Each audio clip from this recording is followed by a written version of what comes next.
Mira bien este espacio. Ha sido parte de tu familia por un largo tiempo. 130 años. Soy yo, la primera marca de pisos en México. La Moza. La que vio crecer a tus padres, a ti y ahora a tus hijos. La que a tu lado ha vestido espacios vacíos para llenarlos de vida. Soy la primera que embelleció los pisos de los hogares mexicanos y transformó pequeñas ideas en grandes proyectos. La que ha edificado un suelo firme para sus colaboradores y que junto a ellos ha conformado una gran familia. Soy la primera que llegó y la que sigue a tu lado a prueba de todo, porque otros podrán ir y venir, pero nosotros fuimos, somos y siempre seremos la primera marca de pisos en México. La Moza.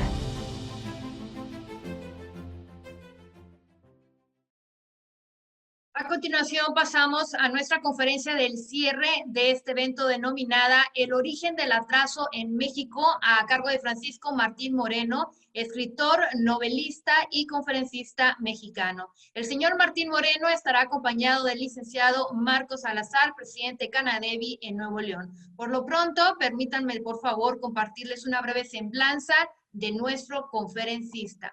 Nuestro invitado de hoy es autor de novelas y ensayos históricos y políticos, conferencista, conductor de televisión, comentarista de radio, columnista en diarios nacionales e internacionales. Es uno de los más sobresalientes líderes en opinión aquí en México, autor de 30 obras, entre ellas novelas históricas y también ensayos de diversa naturaleza. Es hoy en día uno de los escritores más leídos de todo México, Estados Unidos y Europa. Martín Moreno ha recibido diversos galardones nacionales y extranjeros, tanto por su obra literaria como por la periodística, habiendo publicado hasta la fecha más de 4,000 columnas en diarios mexicanos y también extranjeros. Ha sido galardonado en 5 ocasiones con el Premio Nacional del Periodismo, el Premio de la Excelencia Literaria concedido en Madrid, España. Asimismo, es destacado por sus excelentes conferencias en Estados Unidos,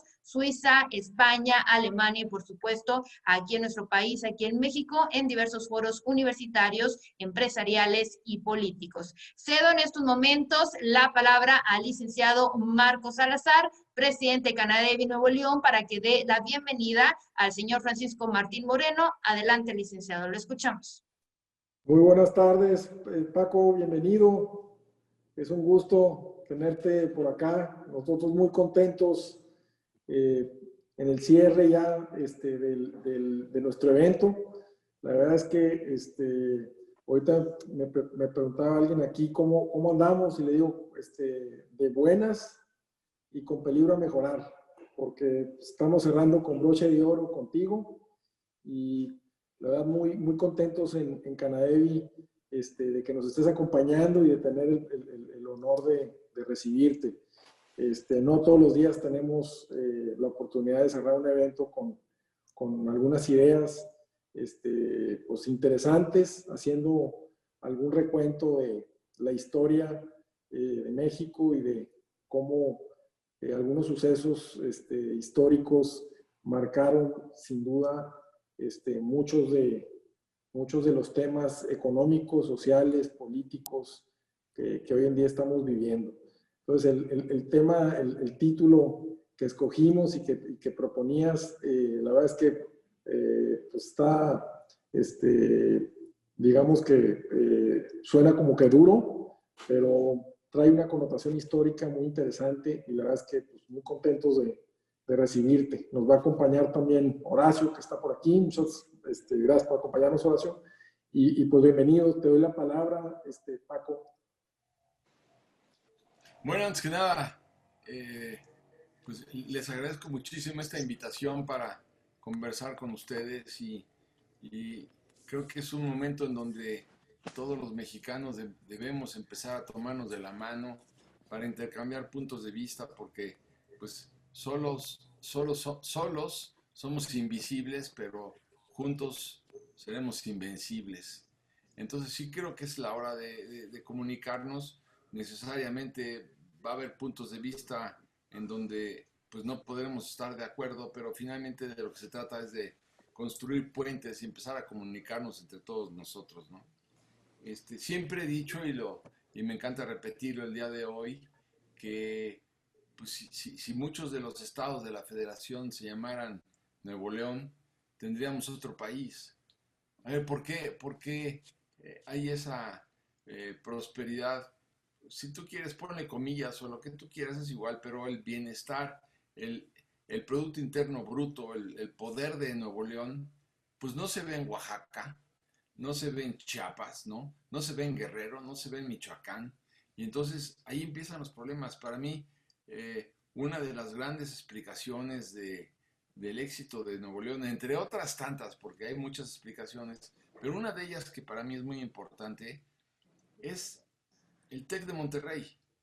Es decir, donde hay un TEC, donde hay una universidad o varias universidades o varios institutos o varias instituciones educativas, hay más desarrollo. Hay que ver pues, lo que pasa en Guadalajara. Ahí hay una universidad de Guadalajara.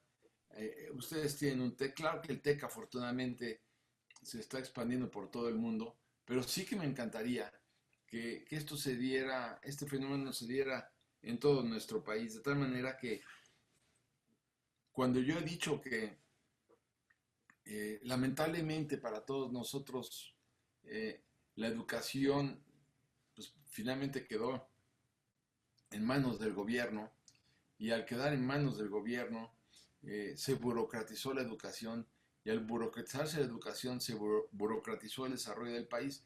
Todo lo que se burocratiza en nuestro país es un desastre. Hay que pensar en la burocratización del petróleo. Hoy en día, ¿cuándo han visto ustedes una empresa petrolera que tiene el monopolio del gas y el monopolio del petróleo en nuestro país que esté quebrada de punta a punta? ¿Cuándo han visto ustedes eso? ¿Qué pasó? Que se burocratizó la energía. ¿Qué pasó? Que se burocratizó la energía eléctrica. CFE está tronada de punta a punta.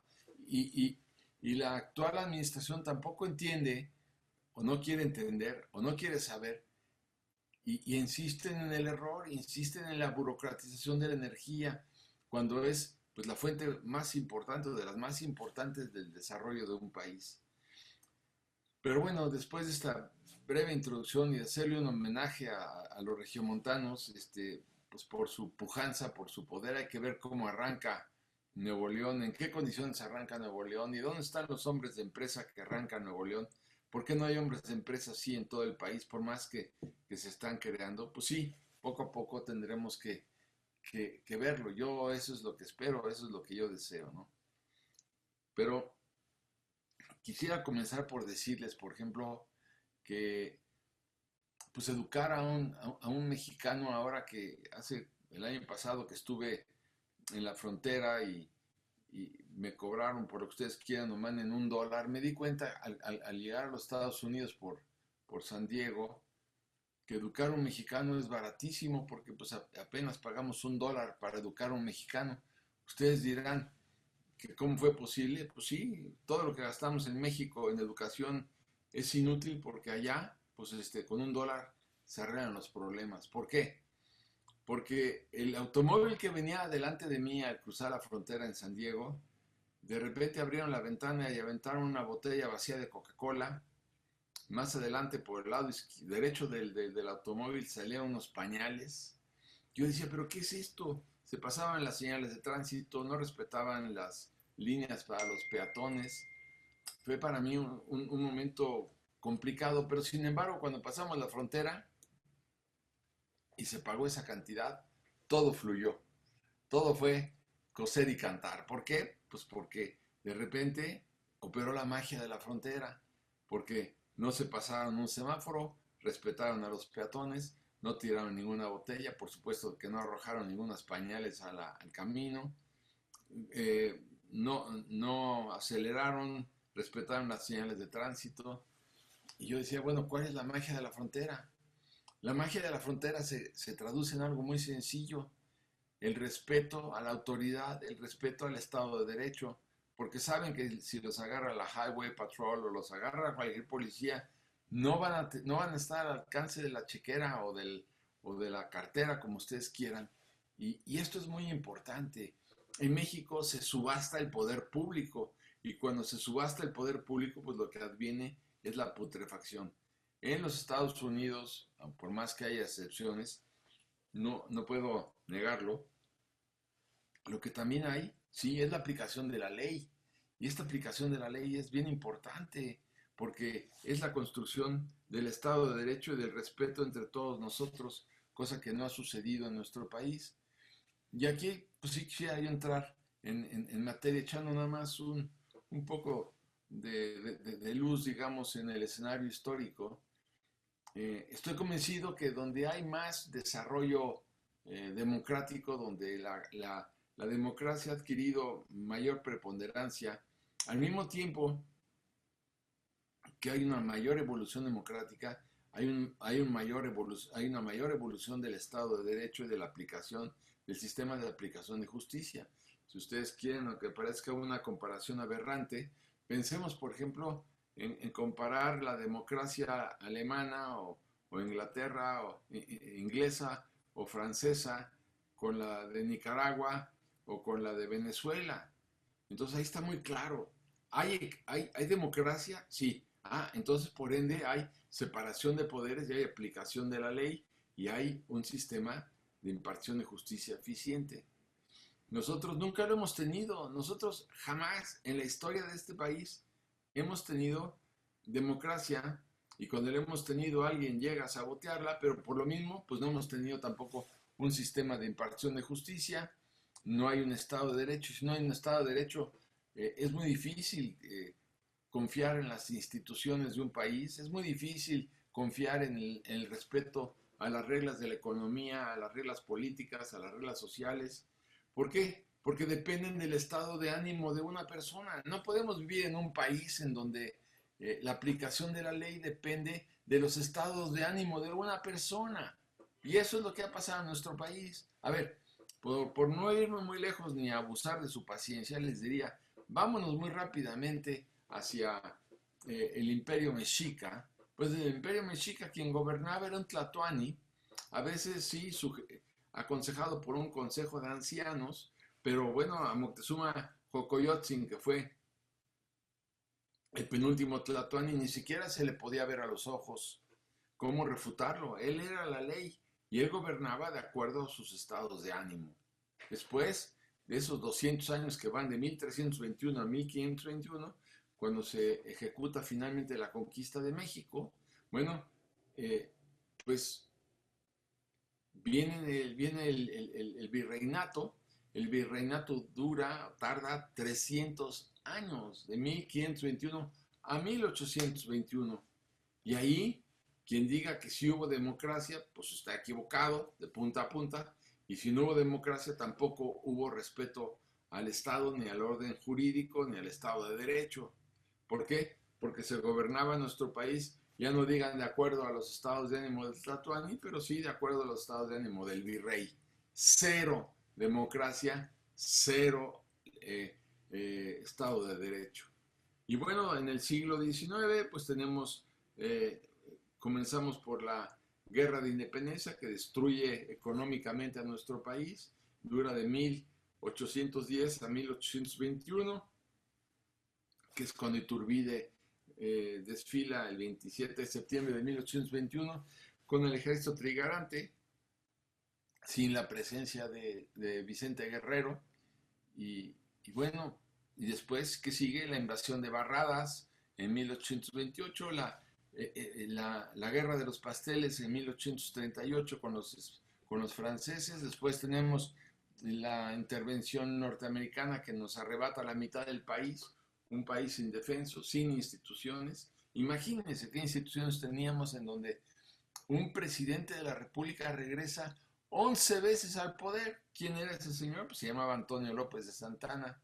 Hoy en día el presidente Trump es el presidente 45 de la Unión Americana desde 1786.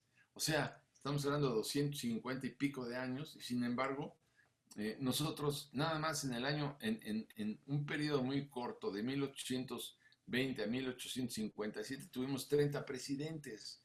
¿Cómo vamos a poder hablar de que se ponga una piedra encima de la otra cuando no hay estabilidad política, cuando solamente un presidente regresa 11 veces al poder? Después, claro, tenemos, después de la intervención norteamericana que termina en 1848, en 1858 estalla la Guerra de Reforma.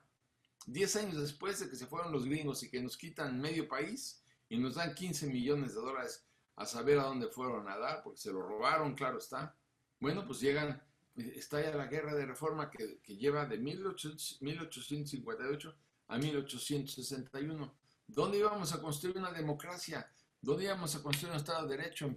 Si nos invadían los españoles con barradas, o nos invadían los gringos en el 46, o nos invadían, o teníamos una guerra intestina, o en 1861, cuando México acaba la Guerra de Reforma con la lengua de fuera. ¿Qué sucede? Bueno, pues sucede que al año siguiente nos invaden los franceses. Nos faltaba eso. Y claro, se quedan los franceses para instalar el segundo imperio mexicano después del Iturbide de 1822. Bueno, pues se quedan los franceses del 62 al 67.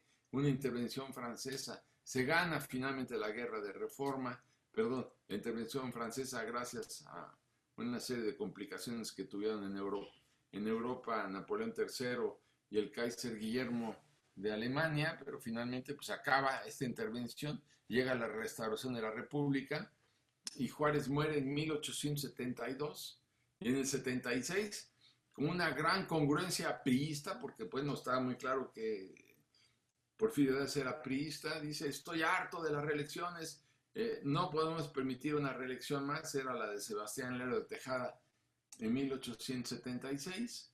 Y bueno, derroca al gobierno de Lerdo de Tejada y con una gran congruencia priista, decía yo, se reelige de 1876 hasta 1910. O sea, ¿cuál congruencia? De ninguna naturaleza. Entonces, ¿dónde estuvo en todo el siglo XIX? Y no los quiero cansar, es muy breve. ¿Dónde estuvo el sistema democrático y dónde estuvo el Estado de Derecho? Pues no hubo Estado de Derecho.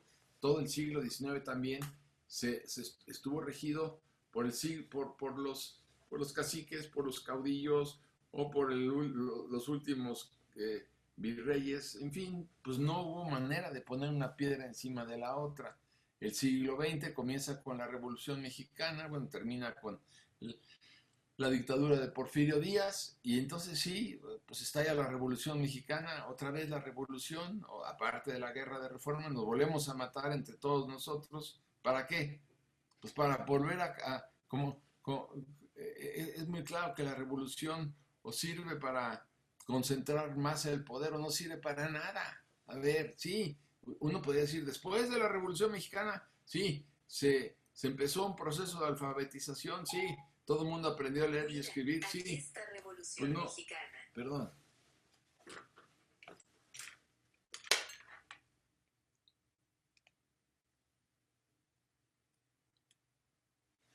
Empezó un proceso de alfabetización, empezó la democracia. No es cierto. Cuando acaba la Revolución Mexicana llega la diarquía Obregón Calles a gobernar. Esta diarquía Obregón Calles gobierna de 1920 al 36, cuando Calles larga del poder finalmente, cuando Cárdenas larga del poder a Calles y empieza, pues sí, la dictadura perfecta, que dura hasta 1997, cuando el presidente Zedillo pierde el control del Congreso de la Unión. Ahí podríamos decir que comienza la democracia mexicana, cuando el PRI pierde y bueno, empieza, sí, realmente un proceso de democratización. Y luego cuando en el año 2000 viene la alternancia en el poder y llega la señora Fox al poder, no, el presidente Fox al poder, perdón. Bueno, pues entonces, ¿qué sucede? Que creemos todos que va a ser todo, van a desmantelar el aparato priista. Pues no desmantelan nada, igual que el presidente Madero tenía que haber desmantelado el aparato porfirista. Bueno, pues está claro que no lo hizo Madero, le costó la vida. Bueno, y claro, pues tampoco lo hizo Fox, no desmanteló el aparato priista. Calderón tampoco desmanteló el aparato priista. ¿Y qué pasó? Que volvieron los priistas al poder, porque no sentimos realmente el cambio los mexicanos, y vuelve el PRI al poder en condiciones verdaderamente terribles. Lo que quiero decir es que seguimos en el país de un solo hombre, y ahora este hombre que está encabezando el Poder Ejecutivo Federal, pues es exactamente lo mismo que los tlatoanis, que los virreyes, que los caudillos, que los caciques, que los jefes máximos, que la presidencia imperial y lo que ustedes quieran. Volvimos al país de un solo hombre. Todo este esfuerzo que hicieron nuestros ancestros por construir un país de instituciones, todo parece indicar, según la realidad, que se está destruyendo a una velocidad tremenda. Después del fracaso, si ustedes quieren, electoral de 1988, cuando llega Salinas al poder, pues como que todo el mundo pensó, ahora sí, pues íbamos a empezar a construir las instituciones. Y sí, comenzamos. Se empezó con el IFE, se comenzó con el Tribunal Federal Electoral, se siguió con la Comisión Nacional de Derechos Humanos, se crearon instituciones muy importantes en los últimos 40 años, ¿no? De 30 años, si ustedes quieren. Y ahora empieza este proceso de desmantelamiento de todo aquello que construyeron nuestros padres, mientras nosotros nos quedamos atónitos, quiero decir, y observando lo que está sucediendo sin poder meter las manos ni alterar el rumbo de los acontecimientos. Parece que como si fuéramos a una corrida de toros los mexicanos y asistiéramos a la corrida sin protestar, por más que sí se están dando ya afortunadamente las protestas. Las protestas, pues las vimos las protestas, injusto sería no reconocerlo.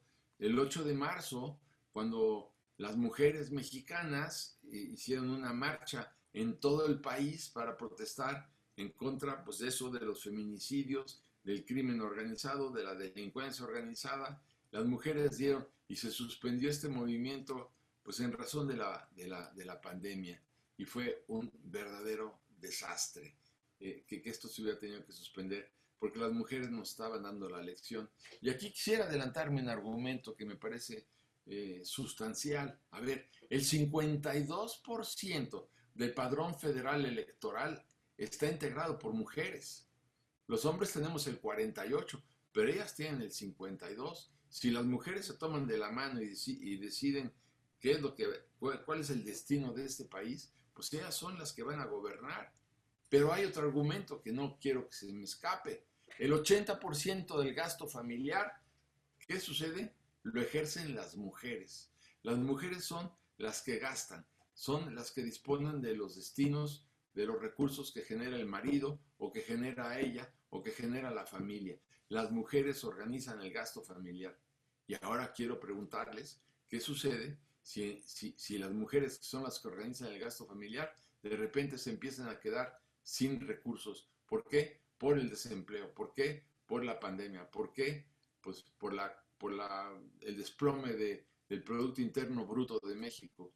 Y entonces yo creo que estas mujeres son las que en el seno de la familia, en las meriendas de la familia, son las que van a decir, no nos alcanza para las tortillas, no nos alcanza para el pan, ni para el chocolate calientito, ni nos alcanza para nada. Ellas, a falta de recursos, son las que van a politizar a la familia de cara al 2021, que es el año crítico de las inversiones más importantes, de las elecciones más importantes de los últimos 100 años, diría yo.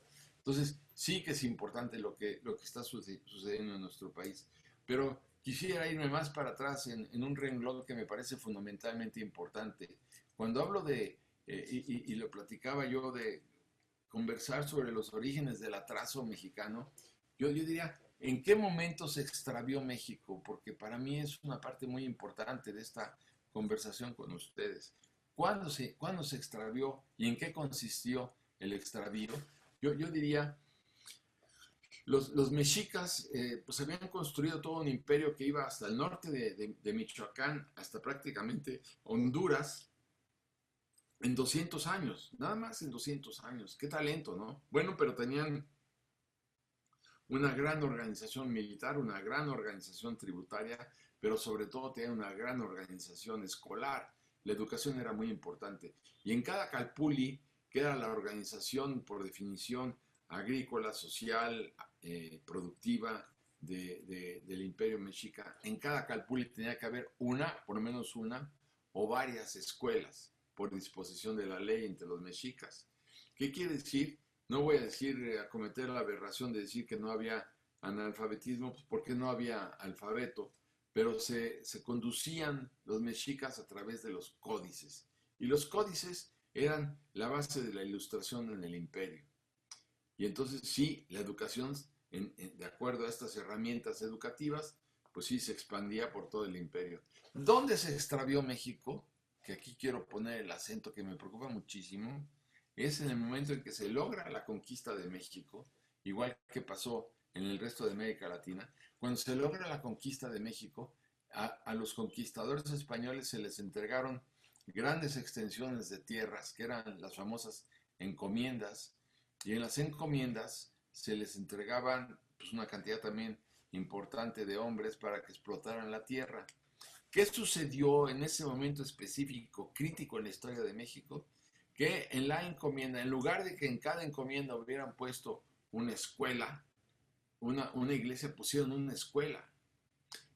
Perdón, al revés. En lugar de que hubieran puesto una escuela, pusieron una iglesia. Y entonces, claro está, cuando termina el virreinato y termina el dominio español, termina la colonia durante 300 años, 98% de los mexicanos no sabían ni leer ni escribir. No voy a buscar en el clero católico la responsabilidad, que ellos son los que la tienen, porque ellos eran los encargados de la educación de las grandes masas indígenas. Por supuesto no se ocuparon de ellas, se ocuparon de enriquecerse, pero como quiera que sea, iniciando el México independiente, 98% de los mexicanos no sabían ni leer ni escribir.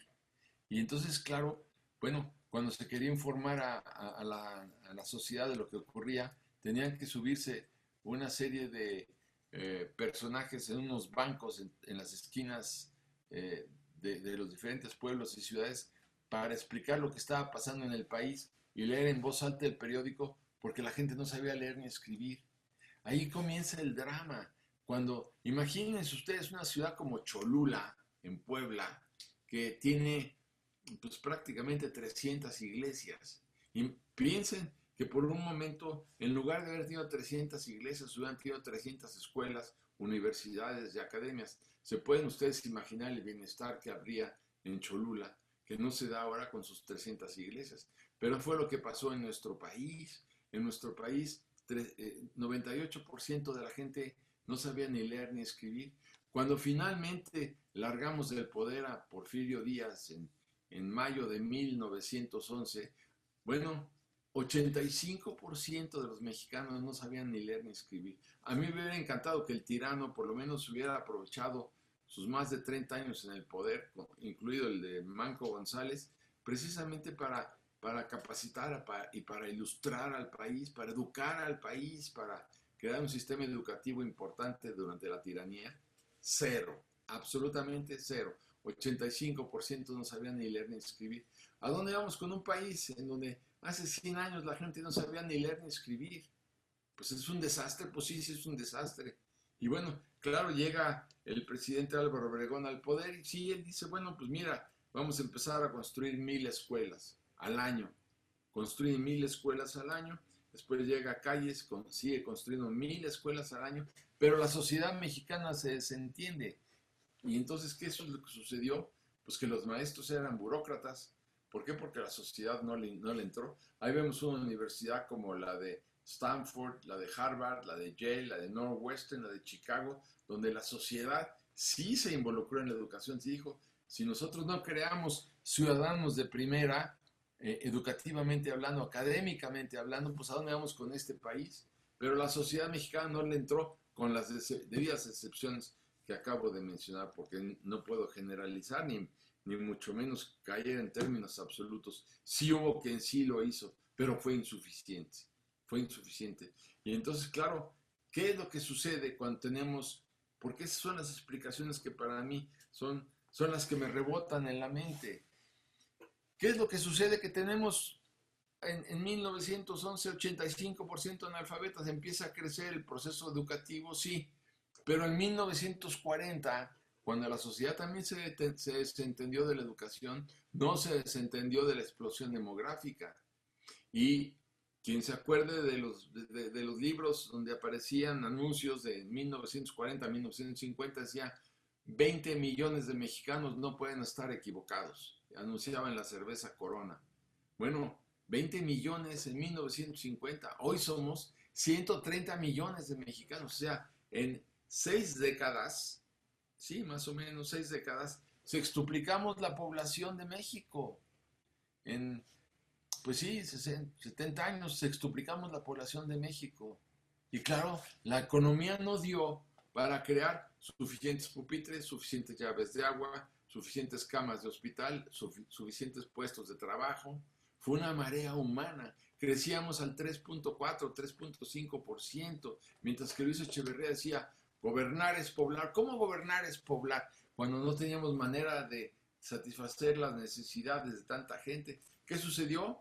Bueno, que nos quedamos con 50 millones de mexicanos sepultados en el analfabetismo y en la pobreza, porque hay 50 millones de mexicanos, ahora más, que no saben hacer absolutamente nada.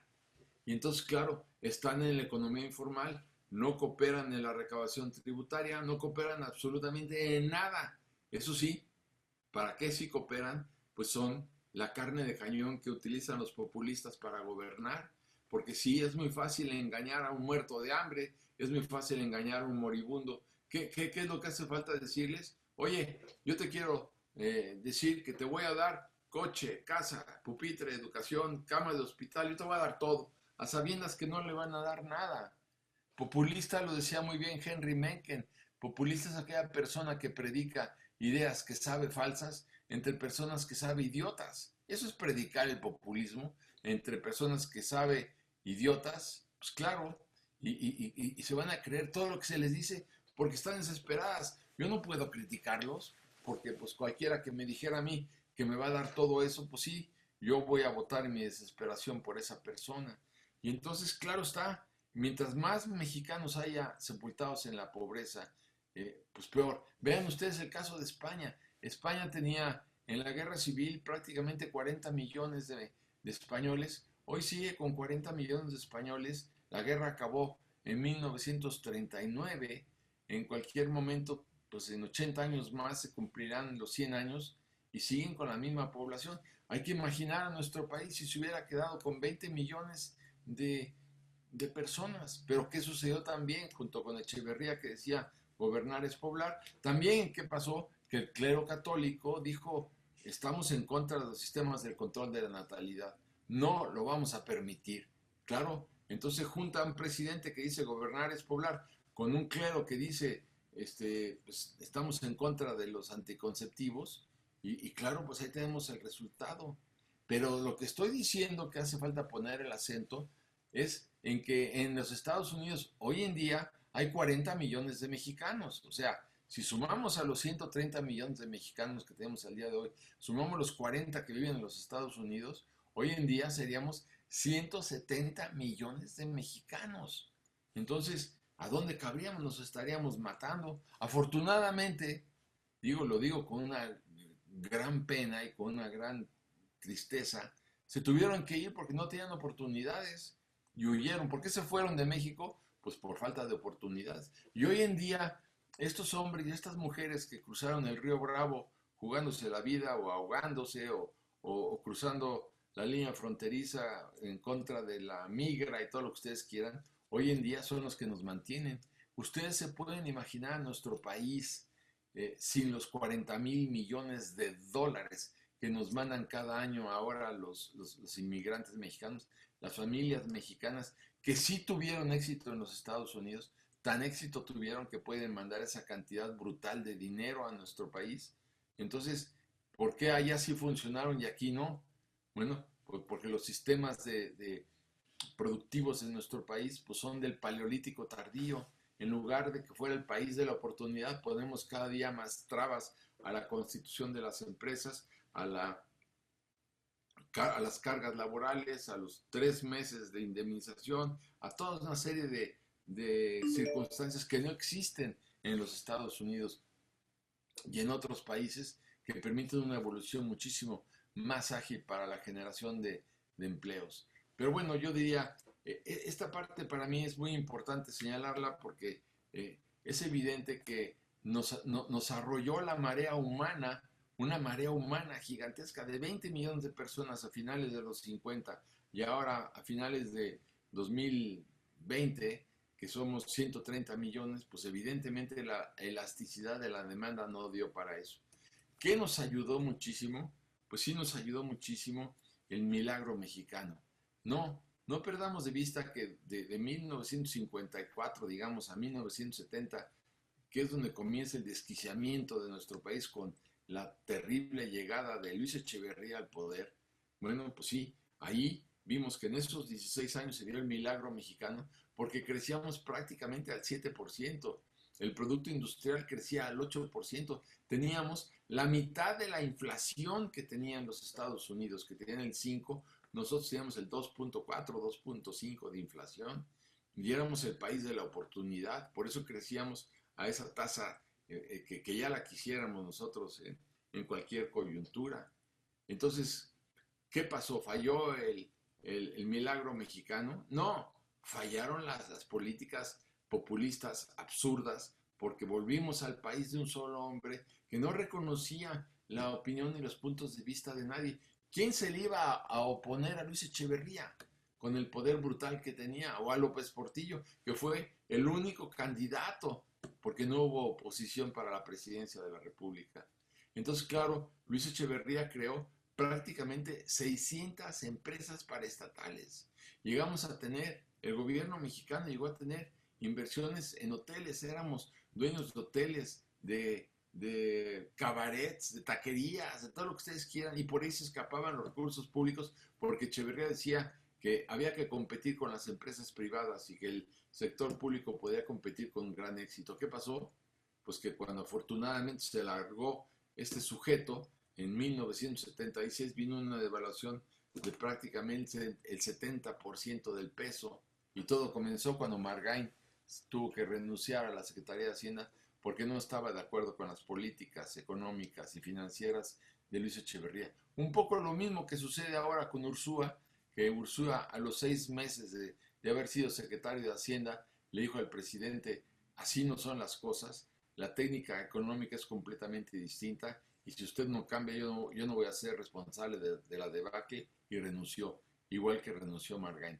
Acuérdense ustedes que cuando renunció Hugo Margain dijo Echeverría: las finanzas públicas se manejan desde Los Pinos y ahora las finanzas públicas se manejan desde Palacio Nacional y ya vemos con qué consecuencias. Entonces, yo creo que es importante que en esta temática no nos perdamos y no nos confundamos. El milagro económico era una maravilla, pero claro, cuando empezamos a incluir, a confundir a las empresas privadas con las públicas, pues ahí vino la debacle, y vino una debacle tremenda. Yo creo que el gobierno lo que tiene que hacer es pues lo que se hizo en el gobierno pues sí, de Miguel Alemán, el gobierno de Ruiz Cortines, el gobierno de López Mateos, el gobierno de Díaz Ordaz, y hasta ahí todo lo demás resultó una verdadera tragedia.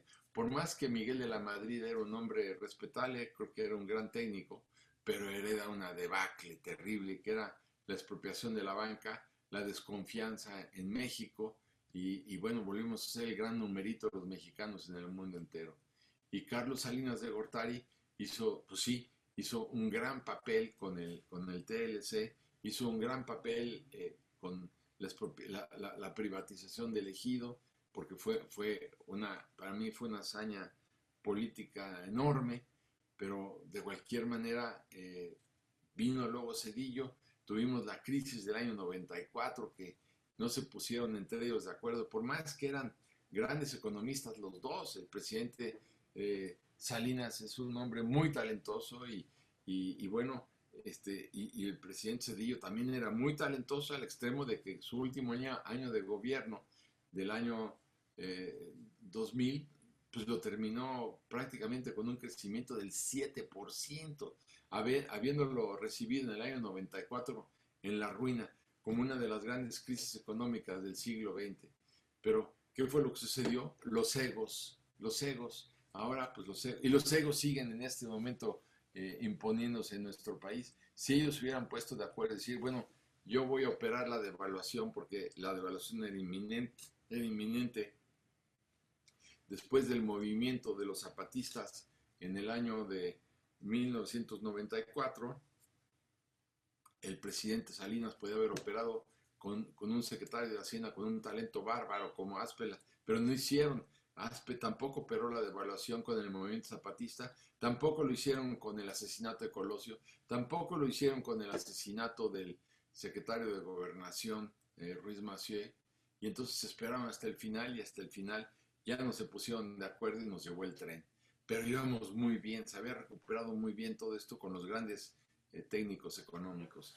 Pero bueno, a donde voy en este momento, que es donde quisiera poner el acento en la segunda parte de esta conversación, ya no es en la parte histórica, creo que ya queda claro que lo que tenemos que hacer es construir una democracia para que no volvamos a ser el país de un solo hombre, y estamos volviendo a ser el país de un solo hombre. Hoy en día, el presidente López Obrador pues gobierna prácticamente sin oposición en el Congreso, pues sí hay por supuesto rechazos, pero bueno, tiene prácticamente el control, la mayoría calificada, porque entiendo perfectamente bien que la gente en México, desesperada por la corrupción de esta pandilla que gobernó nuestro país en los últimos 6 años, dijera, ya no más, no podemos permitir ni un día más. Bueno, sí, pero entonces dio el pacto de la impunidad. Este pacto de la impunidad lo suscribe Videgaray, lo suscribe Peña Nieto y lo suscribe López Obrador. Y dice, nosotros te vamos a pavimentar el camino a la presidencia de la República. Ustedes pueden decir, de cualquier manera iba a ganar López Obrador. Yo creo que sí, yo creo que tienen ustedes razón, pero había miedo de López Obrador de que el voto del campo, de un día para la otra, el PRI pudiera ser de las suyas. Ya sabemos cómo se las gastaban los priistas. Hubo ese miedo que a lo mejor pues sí estaba justificado. Se llega a este acuerdo de impunidad y le dicen, bueno, vas a llegar a la presidencia, yo me ocupo de que el candidato Mid pues no despunte.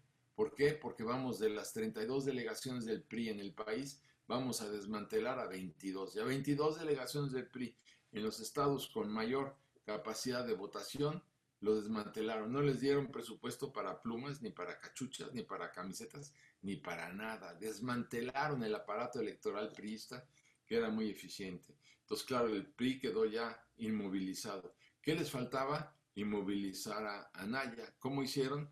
Le inventaron un fraude inmobiliario en Querétaro y desmantelaron también la campaña. Entonces quedó solo López Obrador. Pero claro, López Obrador se quedó agarrado también con Videgaray, que Videgaray le dijo, bueno, vas a llegar, sí, pero si te arrepientes, te advierto que tenemos manera de ponerte en orden porque tenemos información confidencial tuya que ya salió cuando se les pasó la mano ahora con el hermano cuando se les pasó la mano con Lozoya y Lozoya presionado empezó a decir más cosas, le mandaron un mensaje a López Obrador muy claro, le mandaron un video de su hermano recibiendo dinero y le dijeron, tenemos 15 videos más de personas y de momentos políticos, familiares que ni te imaginas. Ahí se acabó Lozoya, ahí se acabó cualquier intento de poner orden legal en la aplicación de justicia en nuestro país. Entonces, claro que Videgaray, que era el cerebro de todo esto, pues le dijo a López Obrador, vas a llegar, pero si te arrepientes, si nos quieres meter a la cárcel a nosotros, yo, durante mi gestión como secretario de Hacienda y durante mi gestión como canciller, te puedo decir que estoy investigando exactamente todas las finanzas tuyas y de todos los tuyos. Y cuidado que no te vayas a confundir porque te saldría muy caro.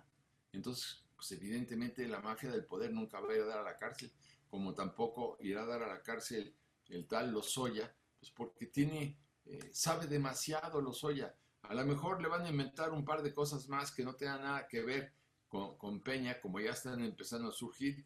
Y sí, siempre y cuando no se confundan las cosas con Peña, pues, pero todavía podrá chantajear muy bien Lozoya a la autoridad para no ir a dar a la cárcel. Cuando se ha visto que un delincuente tan perseguido como él, finalmente lo traen de Europa y se mete en una suite de un hospital carísimo y ahorita está en su casa gozando su dinero y sus obras de arte.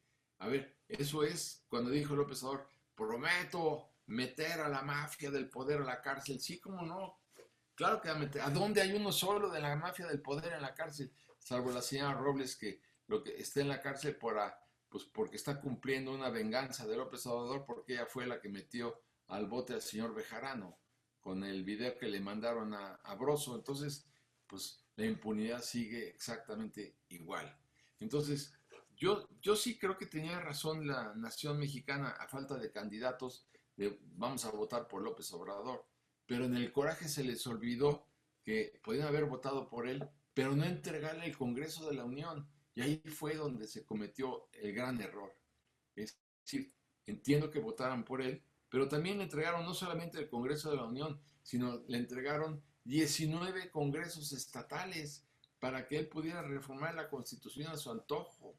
Y aquí es donde yo digo, yo nunca he creído en las culpas absolutas y por eso me pregunto, ¿dónde termina la culpa de López Obrador y comienza la culpa de la sociedad? La sociedad es corresponsable de lo que sucede, porque yo no estoy de acuerdo en decirle a López Obrador que él tiene la culpa de todo. ¿Quién lo encumbró en el poder? La sociedad. ¿Quién le dio todo ese poder? La sociedad. ¿Quién le dio el control de la Cámara de Diputados? La sociedad. ¿Y quién le dio el control de los congresos estatales? Pues también la sociedad mexicana. Entonces ahora claro que están todos, no todos, pero una buena parte arrepentidos, pero ya es demasiado tarde. Entonces, ¿qué nos queda? Yo diría que nos quedan varias herramientas. Una herramienta que a mí me emociona mucho, que yo quisiera poner en este momento en sus manos, es la siguiente. López Obrador tiene el control mediático, sí. ¿Por qué? Porque él aprieta un botón y se comunica con 6 millones de mexicanos. Él tiene en la mañana las mañaneras y se comunica con los que ustedes quieran, por más que la audiencia va de picada. Tiene también bots y tiene también un control de las redes sociales. Entonces él tiene el control mediático, tiene el monopolio mediático de México. Pero se les está olvidando un detalle a los de la 4T. ¿Cuál es el detalle? Que en el SAT hay 23 millones de mexicanos que son trabajadores y que prestan sus servicios subordinados a un patrón. 23 millones. Entonces, si nosotros nos organizáramos como sociedad y dijéramos que en cada empresa, ya sea pequeña o gran empresa o mediana empresa, como ustedes quieran, si a cada empresa le mandáramos nosotros como patrones, yo no soy patrón, yo no tengo una empresa, pero se le mandara una información a los trabajadores, pues entonces vamos a hacer un gran papel. Porque ahora, por ejemplo, del 1,000,000 y pico de mexicanos que perdieron su empleo, ¿con qué explicación se fueron a la calle? Ya no digan que no se les pagó ni su jubilación, ni su compensación, ni su indemnización. Se fueron simple y sencillamente a la calle. Muchos no, muchos sí les dieron la mitad, a lo mejor todo.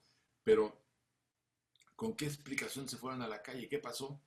A lo mejor están pensando que en realidad se fueron a la calle porque los patrones se fueron llevaron su dinero para comprarse un yate en el Caribe o un yate en Saint-Tropez o un yate en la Riviera Francesa. Falso. Entonces hay que explicar. Entonces yo por eso quisiera, como esta parte de mi conversación, creo que lo más importante que tenemos que hacer ahora nosotros es explicar qué es lo que sucedió, qué es lo que está sucediendo y qué es lo que puede suceder. Porque si seguimos en esta misma actitud de no informarle a nuestra gente qué es lo que va a pasar en el 2021, que la gente va a votar en términos muy ignorantes, no va a saber para dónde. Entonces yo creo que si tenemos 23 millones de mexicanos en diferentes WhatsApps y que cada semana, no estoy diciendo que se manipule la información, pero que sí se mande la información del Reforma, de la jornada, del Milenio, de Excelsior, de la Crónica, del Proceso y de los columnistas mexicanos y de las caricaturas, que cada semana llegue ese torrente de información. Les digo, si de 23 millones que van a recibirlos y todas las empresas tuvieran un WhatsApp y todas las empresas informaran a sus trabajadores, pues vamos a pensar que escasamente el 10% lo leyera. O sea, me estoy yendo a 2 millones de los 23. Esos que van a leer, poco a poco van a empezar a informar a los demás. No me importa. pero comencemos por ahí, comencemos por informar. Yo creo que tenemos esa gran habilidad y tenemos pues 4 veces más de personas a las que podemos llegar cada semana, de las que puede llegar López Obrador. Porque cuando yo le he preguntado, a mí me gusta mucho correr y me gusta mucho correr en el campo y bueno, y en los parques, y le pregunto a los jardineros, ¿y tú cómo ves la 4T? No saben qué es la 4T, si no saben lo que está ocurriendo. Pero por eso a nosotros nos toca informarle a la gente lo que está sucediendo. Y por ello creo que es importante que en cada empresa haya un WhatsApp y le digamos a la gente qué es lo que está ocurriendo y tal vez empezar también a decir lo que tienes que hacer. ¿Por qué se están perdiendo los empleos? A ver, el presidente de la República, a diferencia de Trump o de Macron o de Trudeau, sí está inyectando recursos en las empresas para evitar el desempleo, para que las empresas puedan pagarle una parte a sus proveedores y todos podamos de alguna manera mantenernos en esta vorágine. No. A ver, el presidente dijo, no voy a hacer el FOBAPROA. Otra vez, ¿cuál FOBAPROA? ¿Esto qué tiene que ver con el FOBAPROA? Todo el mundo está apoyando a sus empresas para evitar el desempleo, porque si el desempleo no te preocupa, pues entonces quiere decir que no van a llegar recursos a las familias. Y si no llegan recursos a las familias, tampoco pueden consumir. Y si no pueden consumir, pues vamos a tener una depresión económica del 20% en este segundo semestre de consecuencias terribles. Por eso creo que hay que explicarle a la gente los peligros de que las Moody's y Standard Poor's y todos ellos lleguen a un momento en que le bajen el grado de inversión a México. ¿Qué significa? Que muchos fondos internacionales no pueden tener inversiones en países donde los bonos son considerados chatarra.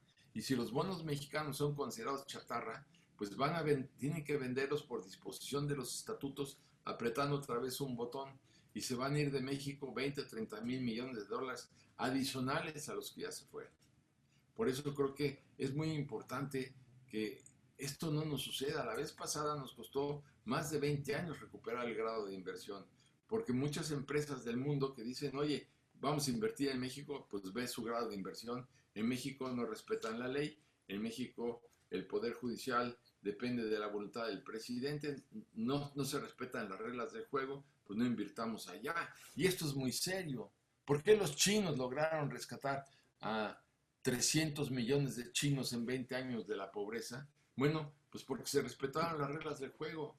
Ahora ya no se están respetando las reglas del juego. Ahora empieza a haber, sí, una clara efervescencia en contra de China por las políticas de Trump en contra de los chinos.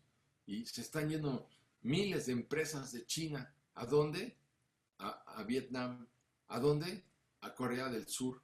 En lugar de que se vinieran a México. Si aquí tuviéramos un director de todo este escenario que dijera, vénganse para acá las empresas chinas, las empresas gringas, las canadienses, las europeas, no se vayan a Vietnam, no se vayan a Corea del Sur. Nosotros tenemos una colindancia con los Estados Unidos, el flete es más barato, tenemos un TEMEC, tenemos una disminución de impuestos, tenemos 1000 cosas que podemos venderles mucho mejor de lo que ustedes tienen. Bueno, pues imagínense cuántas empresas podríamos crear en nuestro país y cuántos empleos podríamos crear. Pero esto no se entiende, y si se entiende tampoco se quiere entender. Por eso es tan importante insistir en la temática de la explicación. La gente tiene que saber lo que está ocurriendo. Y por ello para mí es tan importante pues comunicarme con ustedes. A ver, para mí la industria de la construcción es un pilar fundamental de la economía, porque hay gente que dice, no, pues es que se cayó la industria de la construcción, pero no acaban de entender lo que implica que se haya caído la industria de la construcción. ¿Por qué? Porque dicen, bueno, pues ya no se construye, y bueno, y cuando yo digo, ¿y qué quiere decir que no se construya? No se ponen a pensar que cuando no se construye, se desploma el consumo de varilla, se desploma el consumo de aluminio, de pintura, de aparatos eléctricos, de vidrio, de pintura, de ladrillo, de arena, todos los insumos de la industria de la construcción. Y tiene otro efecto muy importante también en el sistema bancario. ¿Por qué? Porque las empresas ya no recurren a financiarse con el sistema bancario y el sistema bancario también empieza a llenarse de recursos que no tienen dónde colocarlos y por otro lado tienen un problema de falta de de liquidez de muchas personas que tampoco pueden pagar sus créditos y se está asfixiando el sistema crediticio mexicano. O sea, la industria de la construcción es verdaderamente crítica. Yo, bueno, si a mí me tocara un día ser presidente en cualquiera de mis novelas, lo primero que haría, espérame, vamos a la industria de la construcción, porque de ellos depende el bienestar de un país y por ello es lo primero que yo explicaría. La industria de la construcción tiene un poder multiplicador en la economía verdaderamente sustantivo e importante. ¿Qué sucedió aquí en México? Que la señora Sheinbaum de repente pues cancela todas las obras porque se le da su gana aquí en la capital de la República. Y bueno, pues en este momento hay más de 100 y pico mil empleados, ex empleados de la industria de la construcción, llámense vidrieros, llámense azulejeros, llámense albañiles, llámense pues lo que usted, carpinteros, ebanistas, que no tienen chamba. ¿Y qué hace? Como decíamos, ¿qué hace un país antes de morirse de hambre? A ver, ¿cómo puede ser tan irresponsable y tan suicida? Y sin embargo, pues las cosas siguen muy complicadas porque había corrupción. Es lo mismo que pasó en el aeropuerto. Dice López Obrador, voy a cancelar el aeropuerto porque había corrupción. Oye, yo te diría, es como si tienes un barco lleno de ratas, de roedores enormes, y dices, pues para que ya no haya roedores, voy a hundir el barco. Oye, no. A ver, puedes poner trampas, venenos, puedes poner pues una cantidad de... Pero no vas a hundir el barco, porque entonces, ¿qué es lo que vas a...? Él dijo, voy a hundir el barco. La señora Sheinbaum dijo, también voy a hundir el barco porque hay corrupción. ¿Qué pasó con la corrupción en el aeropuerto? Dígame una sola persona que haya ido a dar a la cárcel por corrupción por las obras del aeropuerto de Texcoco. Ni una. Y el mismo día, ese mismo día en que se canceló el aeropuerto, las acciones de las empresas mexicanas cotizadas en Wall Street se cayeron 17.500 millones de dólares en un día. En una jornada de trabajo perdimos eso. Y junto con eso se fue la confianza de nuestro país por un tubo. Nunca antes se había lastimado con tanta gravedad la marca México. Y claro, ahora cuando digan vamos a tratar de recuperarla, va a ser una tarea muy difícil. Y por ello pues es importante que trabajemos todos nosotros para que le arrebatemos el control de la Cámara de Diputados el año que entra a López Obrador. ¿En qué consiste? ¿Cuál es la gran ventaja? La gran ventaja es que los diputados federales son los que tienen el control del presupuesto federal de egresos. Entonces, si tienen el control del presupuesto federal de egresos, ellos son los que pueden decir, mira, este es el presupuesto que tú nos mandaste, pues sí, pero no te vamos a dar dinero para Dos Bocas, no te vamos a dar dinero para el aeropuerto internacional ese que estás haciendo en Santa Lucía, y tampoco te vamos a dar dinero para el Tren Maya, no te vamos a dar dinero tampoco para tus ninis ni para tus madres solteras. Estamos hablando de 550,000 millones de pesos que van que cotizados este año para darle dinero a esas obras suicidas. A ver, cuando estamos viendo que puede terminar la construcción, si no se vuelve a inundar, ¿verdad?, de Dos Bocas, puede terminarlo a lo mejor en 6 o 7 años, no va a ser antes. Para entonces, el 70% de los automóviles van a ser eléctricos. ¿Por qué no piensan un momentito en hacia dónde se encamina la industria automotriz? ¿Por qué no piensan también que Mitre, la Organización Mundial Aérea, ya le dijo a British, ya le dijo a ANA Airlines, le dijo a Air France, le dijo a todo el mundo, ahí no vas a poder aterrizar, no te vamos a dar autorización, ¿eh? Y siguen construyendo el aeropuerto, y siguen construyendo el Tren Maya cuando sabemos que es inviable desde cualquier punto de vista. Peor aún cuando ya el comandante Marcos, vi la fotografía el otro día, pues no sé si eran 5 o 6 mil soldados del ejército zapatista vestidos con pantalones caqui y camisa roja y armas de alto poder. Ya no son los hombres del 94, son hombres que están en otra posición. En fin, yo quería decirles todo esto. Ya me pasé del tiempo, no quiero abusar de su atención, pero sí lo que quiero sí es pedirles que nos tomemos de la mano para que le arrebatemos la Cámara de Diputados a Morena el año que entra. Y también, que creo que es muy importante, en el 2022 logremos que pierda López Obrador la revocación del mandato. Perdón si me extendí, pero bueno, era muy importante poder comentar con ustedes todos estos aspectos.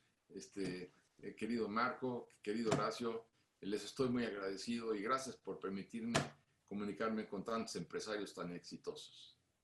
No, hombre, al contrario, Paco, la verdad es que es un gusto el escuchar esta exposición tan interesante con algo de analogía histórica y, y pues ante tanto reto por el que ahora nos enfrentamos por condiciones o decisiones que se tomaron hace muchos años. Ahorita que platicabas el tema de la educación como buena parte del origen de muchas de las desigualdades eh, del país, me acordé de una anécdota hace unos años, como pues, veintitantos años, cuando estaba en el TEC yo, invitamos a dar una plática allí, un grupo estudiantil a alguien que tú seguramente conociste, a don Juan Sánchez Navarro, que pues, era uno de los accionistas y directivos del grupo Modelo, ¿no? Y total, ahí comiendo con don Juan, nos decía que él había trabajado con don Eugenio Garzazada cuando estaba muy joven. Ahí entonces ya tenía 82 años don Juan, ¿no? En el 94 por ahí. Y 95, perdón. Y lo que nos decía es que a él le había tocado los años donde don Eugenio se imaginó el TEC y empezó a trabajar en la idea del TEC y invitó a los empresarios y demás. Y dice que él tenía muy claro que los dos objetivos por los cuales tenía que hacer el TEC. Y uno de ellos era porque con el plan que había para Monterrey, él decía que tenía que haber una institución muy superior a los promedios de las instituciones educativas en México. De otra manera, Monterrey no iba a alcanzar el nivel de desarrollo para el cual había sido diseñado, ¿no? Así lo decía él, literal, ¿no? Entonces, él había estudiado en el MIT, entonces él se basó mucho en el MIT. Y la segunda razón que me dijo Juan es que era para que la gente más brillante o más capaz o más inquieta de otras partes de la República pudieran venir a Monterrey a estudiar y a quedarse a ayudarle a la mano de obra y a formar parte de las empresas, porque va a crecer si hacemos esta institución, una vez que se creen muchos empleos y que la industria de Nuevo León siga funcionando, seguramente vamos a necesitar mano de obra y manos de jóvenes de otras partes, ¿no? Y tomando eso en cuenta, bueno, pues los resultados en Nuevo León están claros, que seguramente esta obra que imaginó y que promovió Eugenio, pues ha tenido un efecto importante en los hechos y en los resultados de lo que hoy es Nuevo León y cómo se distingue Nuevo León en todas las cifras.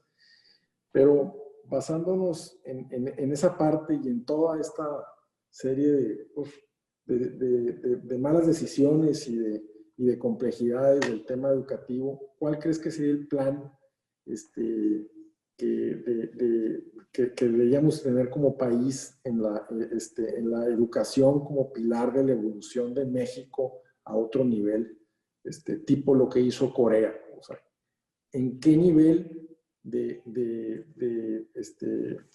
decisión y de compromiso tendría que venir ese plan?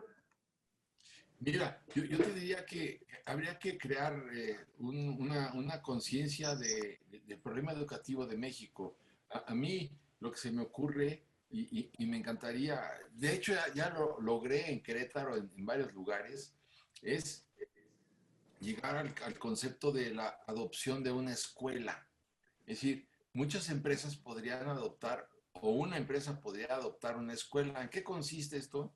En que tenía que ser un pacto con el gobierno, en donde tengas, por ejemplo, una escuela en un municipio de Nuevo León, donde tú quieras, es igual, y decirle a la gente, a los maestros, ¿tú cuánto ganas? Pues yo gano 8,000 pesos. A ver, nosotros te vamos a dar otros 8,000 pesos. Claro que tiene que ser en concierto con el gobierno.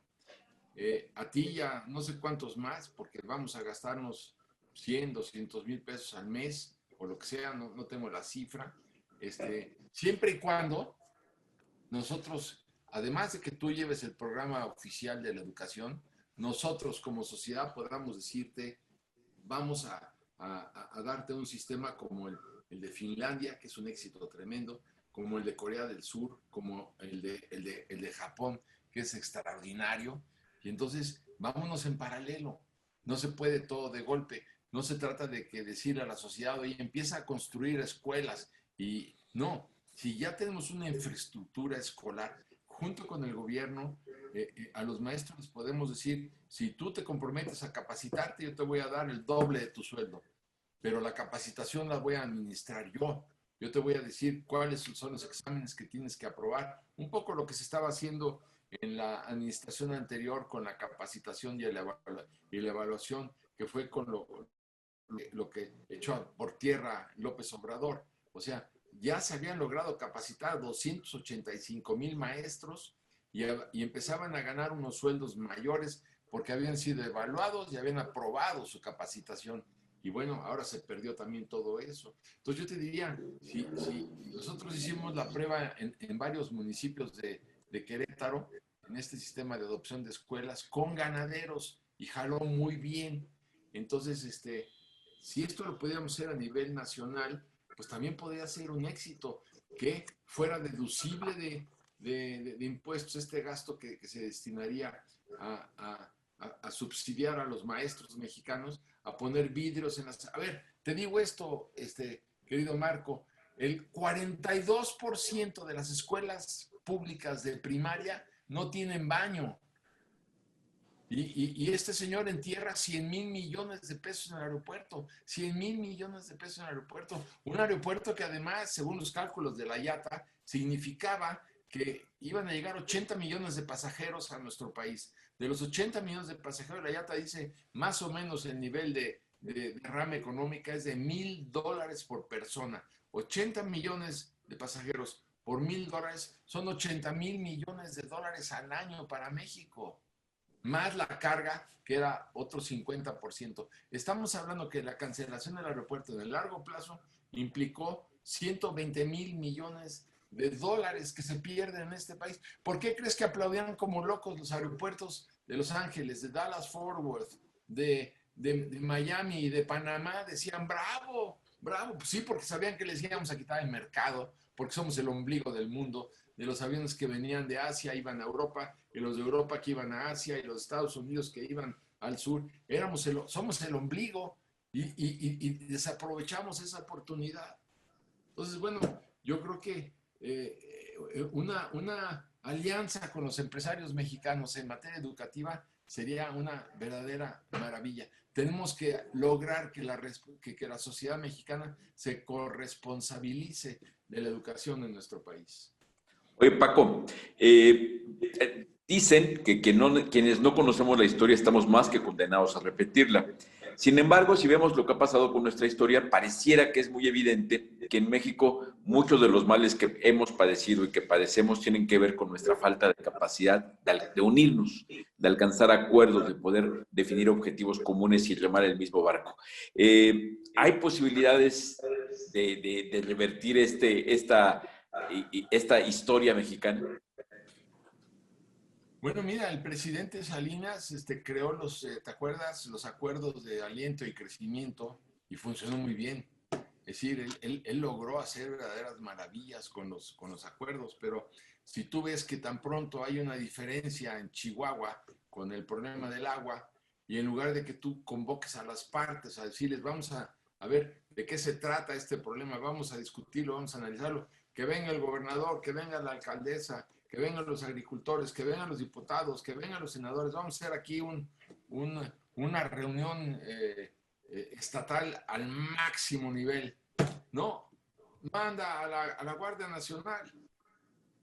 Y cuando la Guardia Nacional mata personas y se arma el escándalo, sale el presidente diciendo que no, que lo que pasa es que esta efervescencia es por cuestiones electorales del año que entra, cuando en realidad la gente se va a morir de hambre y se va a morir de sed por abrir las compuertas. Yo creo que es un presidente que pues no está dispuesto a negociar, no está dispuesto a buscar la armonía, no está dispuesto a buscar un entendimiento entre las partes, no. Él dice, esta es mi ley y ustedes se someten. Estamos hablando de la construcción de una tiranía, de una intransigencia totalitaria verdaderamente asombrosa, que no le va a salir. Si nosotros vemos en este momento, Horacio, los contrapesos que hay, son contrapesos tremendos. A ver, nada más te voy a contar uno. Uno que para mí es muy importante. Mis amigos del Partido Demócrata en los Estados Unidos, tengo 4 o 5, me dicen que el candidato Biden odia a México. No usaron esa palabra, usaron otra que es alucina a México. Y entonces, pero yo digo, ¿y por qué lo alucina? Pues, ¿qué le hicimos, no? Bueno, desde el año 93, cuando se firmó el TLC, Biden fue el último en firmar porque dijo que México era un país podrido con el que no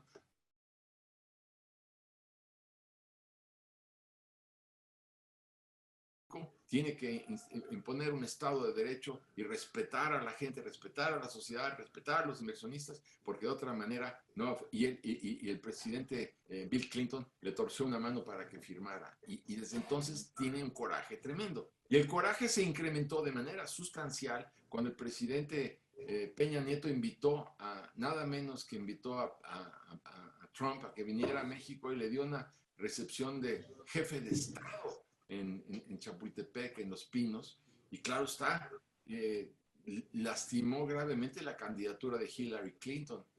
Y el coraje de Biden ya se disparó hasta el infinito, porque dijo, no se vale. Y de ahí ustedes ven cómo se dispara la popularidad de Trump a partir de la visita que hizo a México. Es de escándalo. Bueno, si ya Biden nos tenía hasta acá, ahora cuando va López Obrador a Washington, ni siquiera va a ver a Biden, ni le llama por teléfono a los demócratas, ni busca a la señora Nancy Pelosi, ni tampoco va a ver a la comunidad chicana en los Estados Unidos. Pues ya se pueden ustedes imaginar lo que va a ser una reunión si es que se da y cómo se da entre Biden, si gana la presidencia, y López Obrador. O sea, esto es un contrapeso muy importante porque Biden puede llegar a imponer una cantidad de condiciones tremendas para pues, cumplir con una serie de condiciones. Por ejemplo, yo les diría, el 80% de las gasolinas y del gas lo importamos de los Estados Unidos.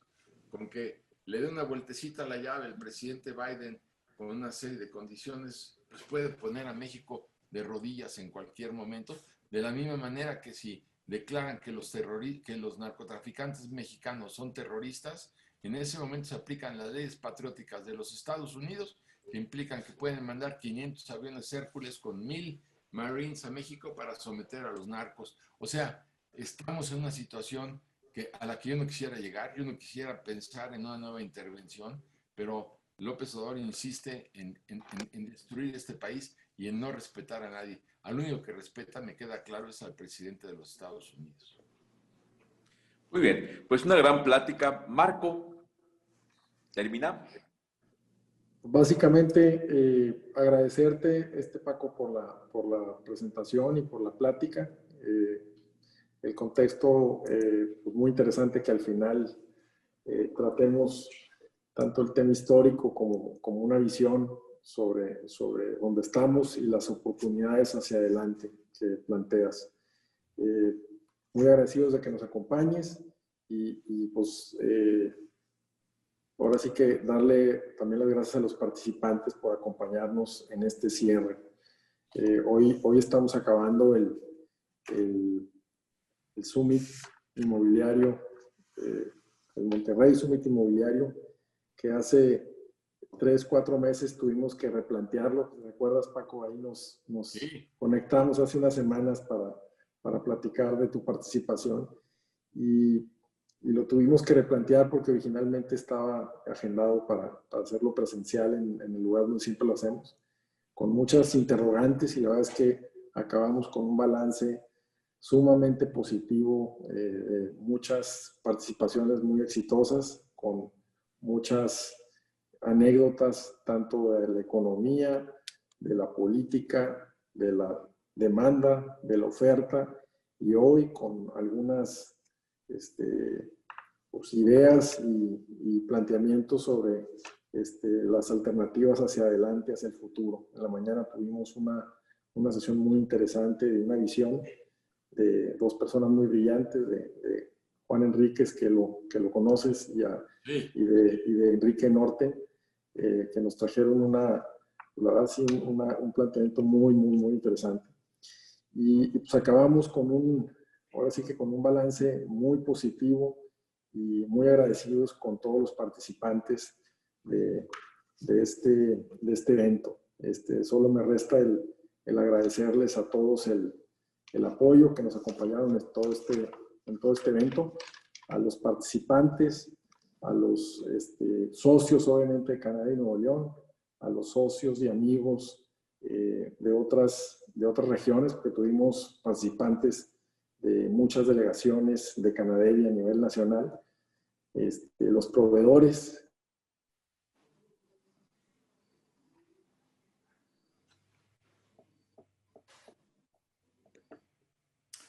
Hicieron posible que pudiéramos haber llevado a cabo el evento, y obviamente a todo el equipo de Canadevi Nuevo León, que fue el organizador y el pilar de la organización y del trabajo para llevar a cabo esto. A Juan Pablo, Ramiro, Tete, Mode, Diana, Paco, Perla, Omar, a Cindy, y obviamente a Centro Urbano y a Horacio y Maribel por apoyarnos en toda reto de hacer un evento tan importante de forma virtual, que pues, la verdad era toda una interrogante para nosotros hace algunas semanas. Muy agradecido, y creo que Canadevi y la industria de la vivienda se fortalece al ver la unión de todos los participantes con un evento tan exitoso y tan concurrido y con mensajes tan positivos como los que vimos ahora. Muchas gracias. En lo que yo pueda ayudar en el futuro, en lo que yo pueda sumar con mi mejor afecto y con mi mejor intención, aunque parezca demagógico, me tiene sin cuidado, ¿no? Con un fervor patriótico, yo estoy dispuesto a lo que ustedes decidan. Solo tenemos un país y tenemos que cuidarlo, y ustedes lo están cuidando, y cuenten conmigo. Muchísimas gracias, Paco. Gracias, Francisco. Muchas gracias, Horacio. Muchísimas gracias al señor Martín Moreno por su excelente participación. Agradecemos también al licenciado Marcos Salazar, presidente de Canadevi Nuevo León, por su organización de este gran evento. Por supuesto, también agradecemos al arquitecto Horacio Urbano, presidente y fundador del Centro Urbano, por todo su apoyo. Los invitamos a ver el siguiente video de La Moza. Veamos. Mira bien este espacio. Ha sido parte de tu familia por un largo tiempo. 130 años. Soy yo, la primera marca de pisos en México. La Moza. La que vio crecer a tus padres, a ti y ahora a tus hijos. La que a tu lado ha vestido espacios vacíos para llenarlos de vida. Soy la primera que embelleció los pisos de los hogares mexicanos y transformó pequeñas ideas en grandes proyectos. La que ha edificado un suelo firme para sus colaboradores y que junto a ellos ha conformado una gran familia. Soy la primera que llegó y la que sigue a tu lado a prueba de todo, porque otros podrán ir y venir, pero nosotros fuimos, somos y siempre seremos la primera marca de pisos en México. La Moza.